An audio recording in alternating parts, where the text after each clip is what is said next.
थो चवां त मां मशहूरनि वारे सरदार जे दरवाज़े जो कुतो आहियां के कंबर वारे सैयद बादशाह जे दरवाज़े जा कुता आहिनि के रानीपुर कंबट वारे महबूब सुभानी जे बचड़नि जे दरवाज़े जा कुता आहिनि के दस्तगीर बादशाह अब्दुल कादिर जीलानी जे दरवाज़े जा कुता आहिनि के सैयद आशिक़ अली शाह जीलानी जे दरवाज़े जा कुता आहिनि के पीर करमुल्लाह इलाही मासूमी वारे जे दरवाज़े जा कुता आहिनि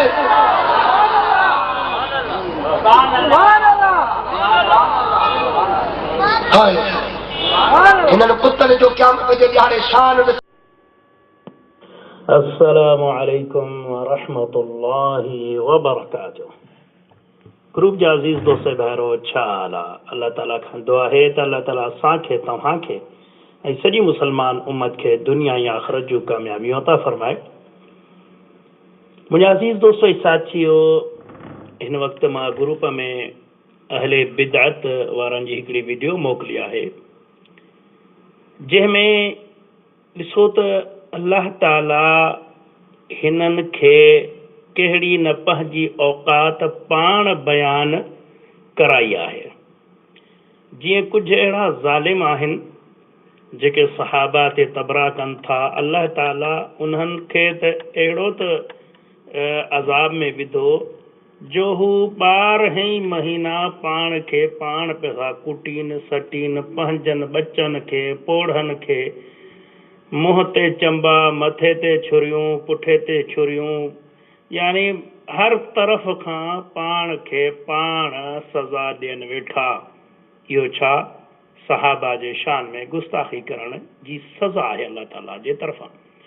ऐं ही जेके अल्लाह ताला जी ज़ात में शिरक कनि था, ऐं मिठे महबूब मोहम्मद मुस्तफ़ा सल्लल्लाहु अलैहि वसल्लम जे सुन्नत खे छॾे बिदअतनि ते पाण बि वञनि ऐं ॿियनि खे बि दावत ॾियनि, त उन्हनि जी अल्लाह ताला अहिड़ी त औकात बनाई जो पंहिंजी औकात पाण बयानु पिया कनि। पाण तव्हां ॾिसो हिन वीडियो में छा बयानु थो करे त मां मथे ते क़ुरान रखी ॻाल्हि थो कयां त मां फलाणे साईं जे दर जो कुतो आहियां।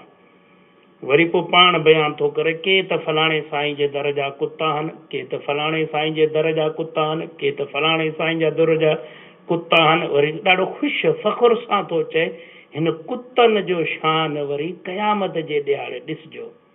धूड़ धूड़ तव्हांजे मुंहं में निभागा छा पंहिंजो शान सां बयानु कयो। अफ़सोस अफ़सोस। त मुंहिंजा अज़ीज़ दोस्तो ॾिसो, ही वीडियोज़ मां सिर्फ़ु उन्हनि लाइ मोकिलियां थो जेके चवनि था त साईं असांखे ख़बर नथी पए त केरु सच ते आहे, केरु कूड़ ते, सिधे रस्ते ते कहिड़ो आहे।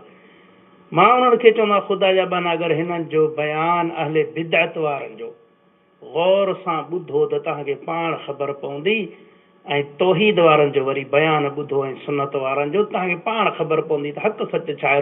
गौर सां ॿुधो, नशे में न वेही वञी उते ॿुधो। हाणे हिते घणा माण्हू ईअं सम्झो इहे नशाई आहिनि जेके हिते वेठा आहिनि। हाणे हुन बयानु छा कयो, पंहिंजो शान छा ॿुधाई, ऐं हेठियां सुभान अल्लाह ठरनि वेठा त साईं अॾे छॾियो, वाह जो बयानु कई। त मुंहिंजा अज़ीज़ दोस्तो, हिन वक़्तु मां ग्रुप में सही बुखारी जूं हदीसूं मोकिलियूं आहिनि। हाणे तव्हां ॾिसो त सही बुखारी में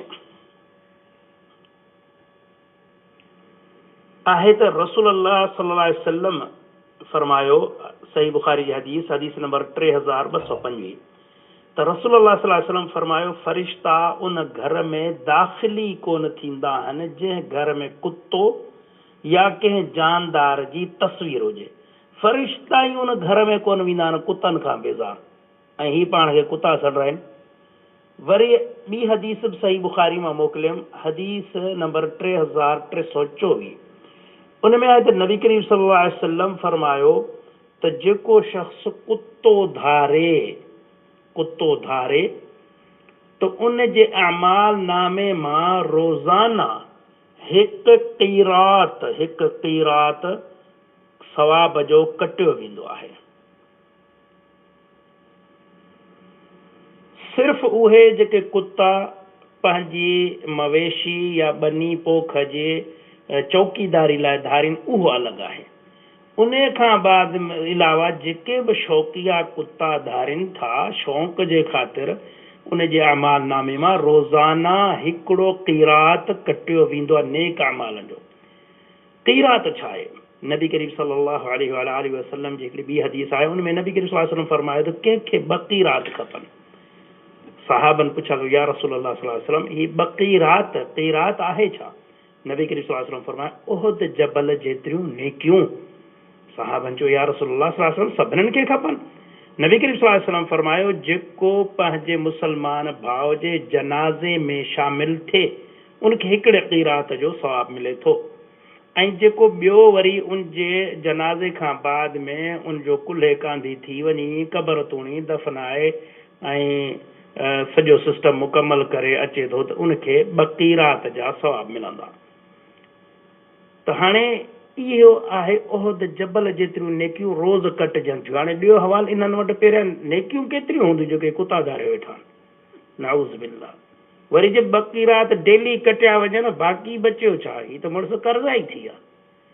त हाणे इहा आहे हालत कुते धारण वारनि जी।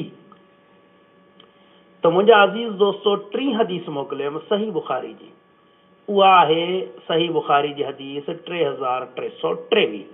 उन में आहे त नबी करीम सल्लल्लाहु अलैहि वसल्लम कुतनि खे मारण जो हुकुम ॾिनो आहे। जॾहिं नबी करीम सल्लल्लाहु अलैहि वसल्लम खे जिब्राइल अलैहिस्सलाम ॿुधायो त या रसूल अल्लाह सल्लल्लाहु अलैहि वसल्लम असां उन घर में कोन था अचूं जंहिं घर में तस्वीर या कुतो हुजे, असां उन घर में न ईंदा आहियूं। नबी करीम सल्लल्लाहु अलैहि वसल्लम कुतनि खे मारण जो हुकुम ॾिनो। मदीने जा कुता जेके मदीने में कुता हुया उन्हनि जे मारण जो नबी करीम सल्लल्लाहु अलैहि वसल्लम हुकुम ॾिनो, सिवाइ जेके ॿनी ॿारे जी हिफ़ाज़त या माल जी हिफ़ाज़त लाइ चौकीदारी लाइ धारियो वञे। ॿियनि सभिनीनि कुतनि खे मारण जो हुकुम ॾिनो वियो आहे। त हाणे ॾिसो हिननि पंहिंजी औकात कहिड़ी चूंडी आहे। ऐं ही त अहिड़ा त निभागा चंडा आहिनि त ॻाल्हाईंदे बि लज्जी कोन था थियनि। साईं असां अब्दुल कादिर जीलानी जे दर जा कुता आहियूं। हाणे हिननि खां पुछा कर निभागा छा साईं अब्दुल कादिर जीलानी कुता धारींदो हो छा जो तव्हां इहो शान पंहिंजो बयानु था कयो?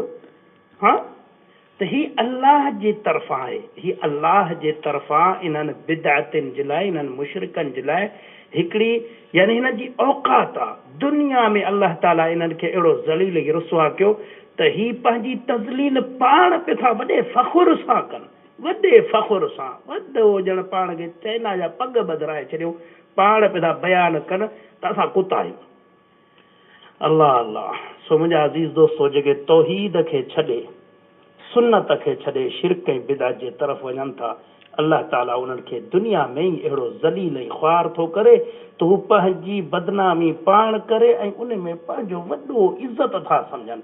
जीअं सवेर ॿुधायमि हिकिड़ा आहिनि जेके सहाबा जा गुस्ताख़ आहिनि, उहे पाण खे पाण ज़लील पिया था कनि, पाण खे पाण पिया था मोचड़ा आणनि ऐं पोइ वॾे फ़ख़ुर सां सोचींदा ॾाढो भलो कमु था कयूं, ॾाढो असां अलाह खे वणायूं वेठा।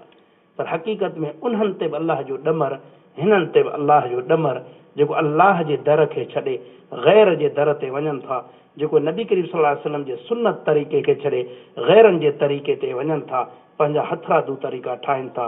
अल्लाह ताला उन्हनि खे दुनिया में ई रुसवा ज़लील करे छॾियो। अल्लाह ताला खां दुआ आहे त अल्लाह ताला सां सभिनीनि मुसलमाननि खे इन्हनि जे शर खां महफ़ूज़ फरमाए। अल्लाह ताला खां दुआ आहे त अल्लाह ताला सां सभिनीनि मुसलमाननि खे कुफ़र शिरक बिदअत ऐं तक़लीद खां महफ़ूज़ फरमाए ऐं ख़ालिस क़ुरान ऐं सुन्नत खे सम्झणु, उन ते अमल करणु ऐं उनखे पूरी दुनिया जे इंसाननि ताईं पहुचाइण जी तौफ़ीक़ अता फरमाए। आमीन या रब्बल आलमीन। अस्सलामु अलैकुम व रहमतुल्लाह।